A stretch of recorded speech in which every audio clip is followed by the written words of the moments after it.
Welcome to bar Dubai. ఇది వచ్చేసి సరఫ్డిజీ metro station, ఇటు వచ్చేసి అల్మదీనా అండ్ ఈ సైడ్ వచ్చేసి మనకు day to day. So bar Dubai అంటే డే టు డే మదీనా సరఫ్డిజీ కాకుండా మనం కొంచెం డీప్గా లోపలికి వెళ్దాం. చాలా ప్లేస్ ఉంటుంది, మన తెలుగు వాళ్ళు ఉండేది సేమ్ మన ఊరు పల్లెటూరు తెలంగాణ లాగే ఉంటుంది. సో ఈ ఏరియాలో మనకి హోటల్ శ్రీ హోటల్ అని చాలా ఫేమస్. ఇక్కడ బెల్లం టీ ఉంటుంది, ఒక్కసారి టేస్ట్ చేయండి, మామూలుగా ఉండదు, సూపర్ అంటే అదిరిపోద్ది. చాయ్ తాగిన తర్వాత నేను మన రూమ్కి వెళ్తాను. మన రూమ్కి వెళ్ళాలంటే ఇక్కడ ఈ పిల్లిని దాటుకొని వెళ్ళాలి. సో రూమ్ అయితే వచ్చేసింది. దీన్నే చింతకుంటోళ్ళు అంటారా బాబు అంటారు. ఈ రూము మొత్తం మనోళ్ళే, మొత్తం ముదిరాజులు, మామూలుగా ఉండదుగా.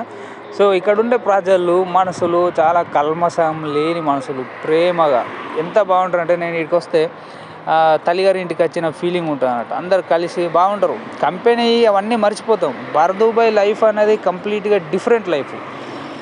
హార్డ్ వర్క్ చేస్తారు, బట్ దానికి తగిన ఫలితం ఉంటుంది. నేను చెప్పేది ఏంటంటే హబీబీ కమ్ టు దుబాయ్.